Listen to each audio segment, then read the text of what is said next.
नमस्कार, मी अश्विनी. महाराष्ट्र टीव्ही 24 मध्ये आपले स्वागत आहे. प्रमुख बातम्यांकडे वळण्याआधी नजर टाकूया हेडलाईन्सवर.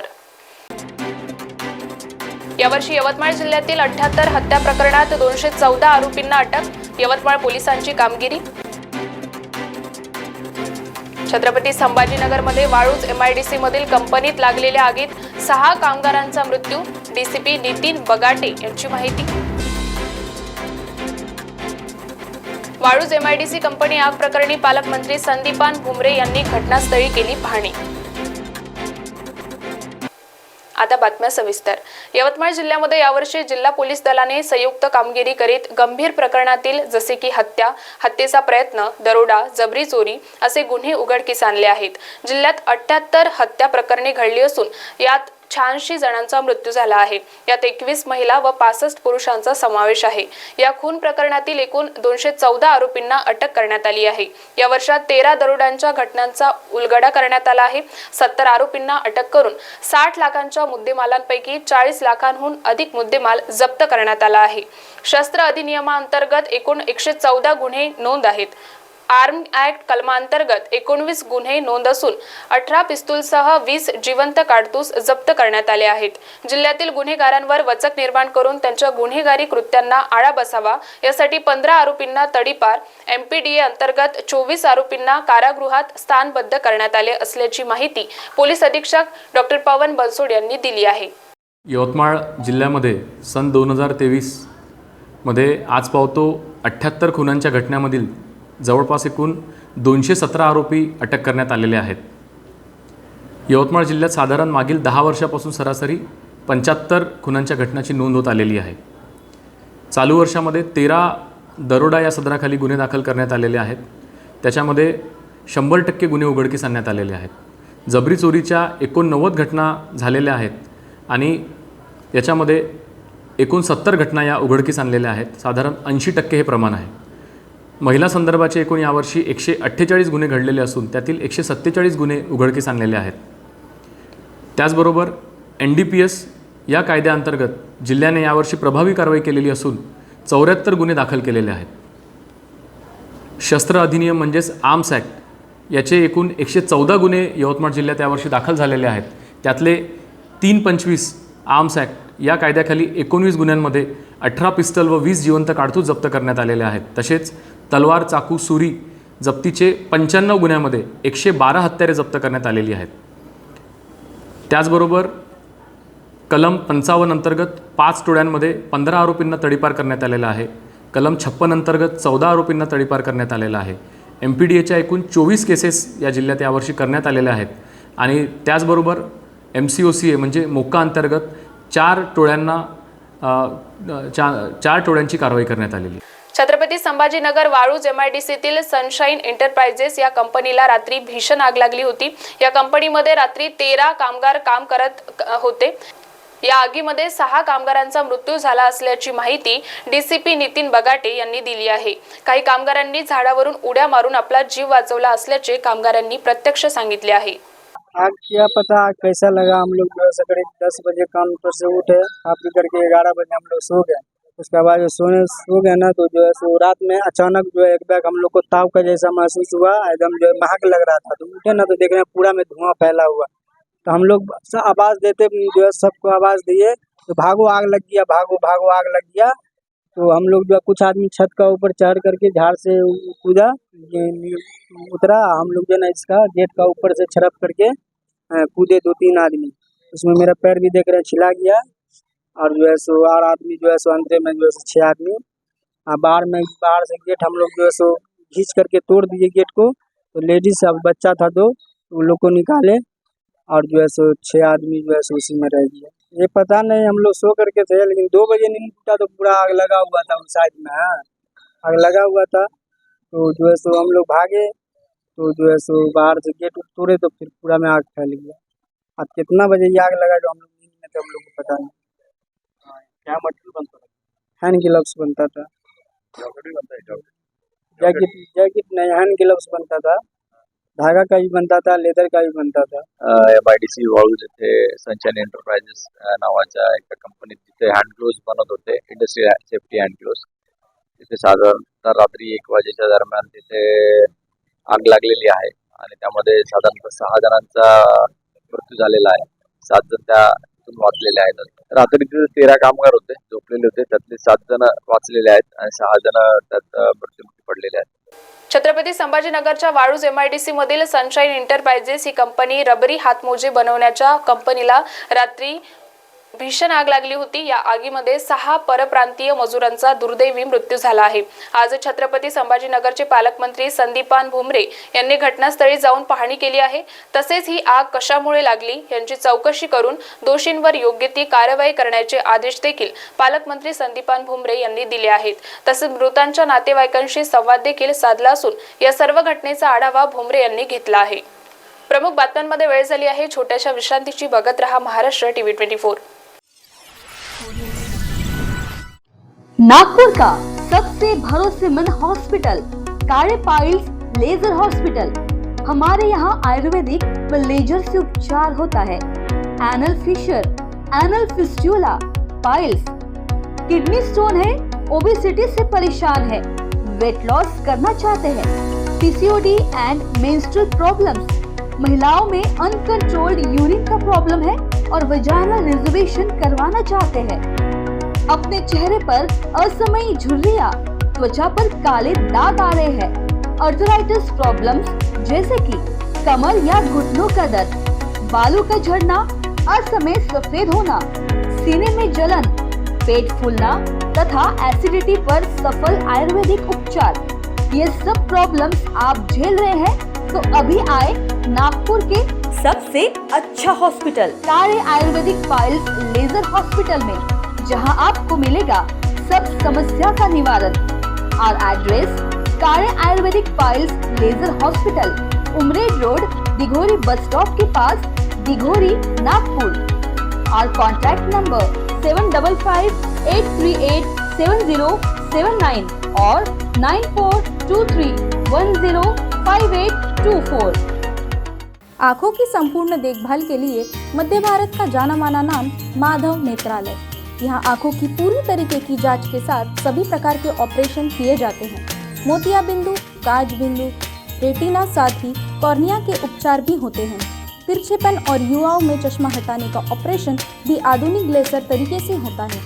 आँखों की सभी समस्याओं व अधिक जानकारी के लिए संपर्क करें माधव नेत्रालय, साई मंदिर के पास, गजानन नगर टी पॉइंट, अजनी, नागपुर।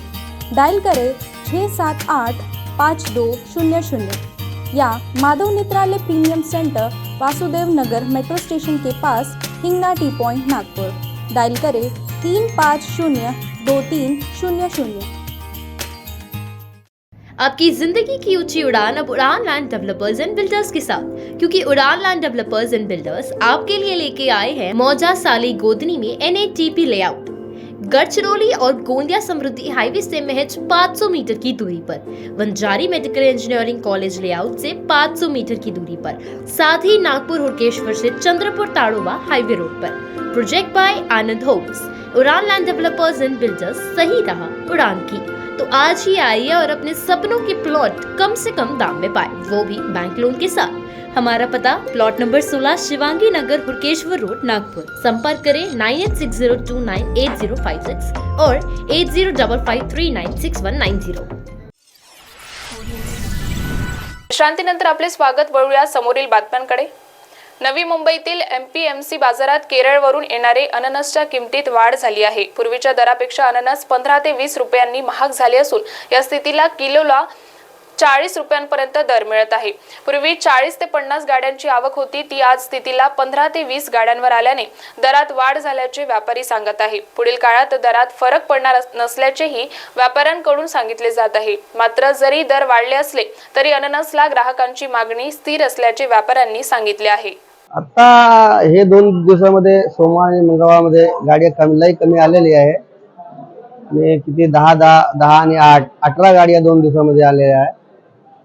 त्यामुळे भाव वाढलेला आहे. पहिले किती गाड्या पहिले ते शुक्रवार पासून ते दर दिवस 25-30 गाड्याचे आवक होती. आता ते क्रिसमसमुळे माल कमी झालेला आहे, ते तिकडे भरला गेलेला नाही, माणसं भेटत नाही आणि ते वार असल्यामुळे गाडी कमी लोडिंग केली गेली, त्यामुळे आता इथे आवक कमी झालेली आहे, त्यामुळे ते भाव वाढलेला आहे. कुठून माल येतो केरलावरून. आणि सध्या पहिला रेट किती होता, सध्या किती रेट आहे? पहिला इकडे 20-25 रेट चालू होता किलोवर, आणि आता इथे 35 ते 40 रुपयापर्यंत रेट चालू आहे. आणि मार्केट कधीपर्यंत स्थिर होईल तुम्हाला? हे असं वाटतंय की सोमवार मंगळवारपासून स्थिर होईल, काहीतरी भाव कमी होईल.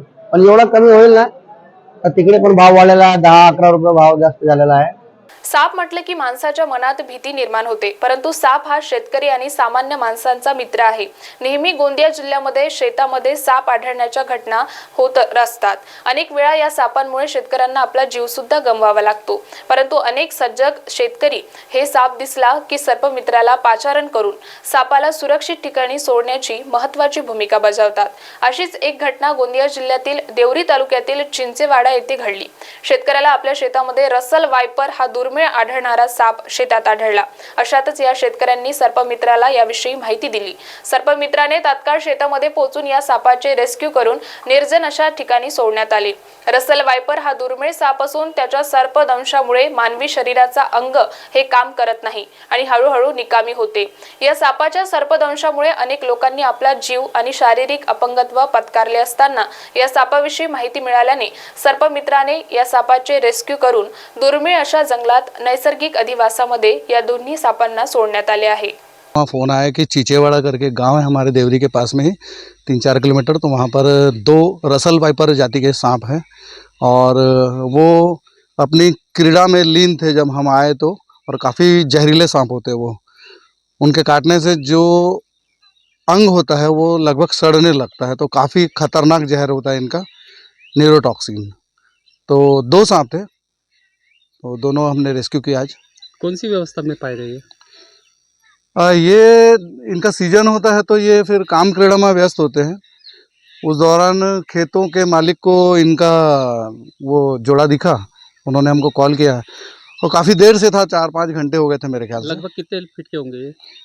मादा होगी कम से कम 5 फीट के आसपास होगी, 4 फीट, और नर जो था वो छोटा था, लगभग 3-3.5 फीट का। तो अच्छे जहरीले सांप होते हैं, काफ़ी खतरनाक होते हैं। मैं इसको ले जाकर अभी वन विभाग के सुपुर्द करूँगा, उसके बाद कल वो शायद सवेरे जाकर इसको जंगल में छोड़ देंगे। मेरा काम बस इतना ही। कॉटन मिल मालकांनी या वर्षात 35% उत्पन्न काढण्याचा निर्णय घेतला आहे. गुजरातच्या व्यापाऱ्यांनी कमी दरात चायना इथून फायबरसह धागा विकत आणला आहे. विदेशातून आणलेला माल हब करून ठेवण्यात आलेला आहे. कमी भावात कॉटन मिल मालकांना धागा मिळत आहे, त्यामुळे ते महाग कापूस घेण्याच्या मानसिकतेत नाही. बाहेरचा धागा स्वस्त मिळत असल्याने आपल्याकडील कापसाला भाव नाही. याला सरकारचे आयात निर्यात धोरण कारणीभूत असल्याचा आरोप शिवसेना ठाकरे गटाचे माजी आमदार विश्वास नांदेकर यांनी केला आहे. सरकार हे या विषयावर अतिशय गंभीर आहे असं मला वाटत नाही, आणि गंभीरता त्यांच्याकडे नाहीच आहे. विषय असा आहे याच्यामध्ये की कॉटन मिल मालकांनी यावर्षी 35%च उत्पादन करायचं आणि त्याच्यानंतर ते उत्पादन थांबवायचं, असं कॉटन मिल मालकांनी मागे संप केला होता, आणि ते त्यांनी धोरण ठरवलं. आणि याला मुळात कारणीभूत आहे सरकारचं आयात आणि निर्यात धोरण. सरकारने आयात जे केलं आहे, आता जे गुजरातचे जे व्यापारी आहेत त्या विशिष्ट त्या व्यापाऱ्यांनी फायबर गुजरातच्या व्यापाऱ्यांनी फायबर कॉटनचे धागे हे सर्व चायनामधून बोलवले आयात केलेले व्यापाऱ्यांनी, आणि सरकारचा कोड ते वापरतात परस्पर, आणि हे आयात धोरण त्यांनी अशा पद्धतीने केलं आहे. आणि हे आयात केलेला जो त्या व्यापाऱ्यांनी जो माल आणला आहे त्या देशामध्ये, तो जिथे जिथे कॉटन मिल आहे त्या त्या ठिकाणी मोठे हब तयार केले, त्याच्यामध्ये ते फायबर आणि ते जे धागे आणले आहेत स्वस्त दराचे चायनाचे, ते तिथे हब करून ठेवले आहे. आणि बाजारामध्ये आज देशातल्या कापसाचं जे उत्पादन आहे हे अतिशय कमी आहे. कमी असूनही जुना माल शिल्लक आहे, आणि कॉटन मिल मालकाला पैशाची फार चणचण असल्यामुळे आणि हे बाहेरचा जो धागा मिळाला आहे तो स्वस्त दरात व्यापाऱ्यांना मिळाला आहे, त्याच्यामुळे कॉटन मिलवाल्याला देशातला कापूस परवडत नाही. त्याच्यामुळे कॉटनचे भाव हे काही आता वाढू शकत नाही. प्रमुख बातम्यांमध्ये वेळ झाली इथेच थांबण्याची. बघत रहा महाराष्ट्र टीव्ही 24. मोती ज्ञान को बढ़ाने वाला व धन प्रदान करने वाला रत्न है. व्यक्ति के व्यवहार को शांत करता है और निर्बलता को दूर कर चेहरे पर कांति लाता है. ये और ऐसे अन्य शुद्ध एवं सर्टिफाइड रत्नों के लिए आइए सिर्फ लोंधी ज्वेलर्स. 25 साल का शुद्धता का भरोसा. लोंधी ज्वेलर्स, सीताबड़ी और गोकुलपेट बाजार रोड, नागपुर. इस खबर के प्रायोजक है शिवशंकर आयुर्वेदिक क्लिनिक. अनुभवी डॉक्टर से सज्ज, सभी प्रकार के आयुर्वेदिक दवाइयाँ मिलने का एकमात्र स्थान. इनका पता Shivshankar Ayurvedic clinic, doctor Mangala Ketkar hospital के सामने, महाजन मार्केट के पास, temple bazaar road, Sitabuldi, Nagpur. Courier व पार्सल सेवा की दुनिया का उत्तर नागपुर का एक प्रसिद्ध नाम, fast track courier end cargo service. देश विदेश में पार्सल भेजने का एकमात्र स्थान. अब आप इनसे भारत के किसी भी शहर में पार्सल व कुरियर भेज या मंगवा सकते हैं, वो भी घर बैठे और वाजिब दामों पर. नागपुर में कहीं से भी पिकअप करवा कर मिलेगा. हमारी सेवाएं घर सामान, लगेज, इलेक्ट्रॉनिक सामान, medicine, mobile, courier service, parcel service, by road, by air, by train. Packing सुविधा भी उपलब्ध. हमारे यहाँ हर प्रकार की ट्रांसपोर्टिंग, लगेज सामान, कुरियर, पार्सल भेजे जाते हैं. फ्रेंचाइजी देना शुरू है तो आज संपर्क करें. अशरत अंसारी 7304378350. हमारा पता fast track courier end cargo service, PT नदी चौक, काउंटी रोड, नागपुर. सस्ता, सुंदर और भी बेहतरीन कृष्णा मेंस. हमसे सस्ता कोई ना बेचे. हर परिवार की पसंद Krishna men's. Coat pant, kurta pajama, jacket, sherwani, shirt, jeans, traditional हो या वेस्टर्न, हर चीज मिलेगी एक छत के नीचे. तो देर किस बात की. शादी हो या त्योहार, कृष्णा मेंस से ही खरीदारी करेगा हर परिवार. हमारा पता कृष्णा मेंस, नंगा पुतला चौक, जागनाथ रोड, गांधी बाग, नागपुर.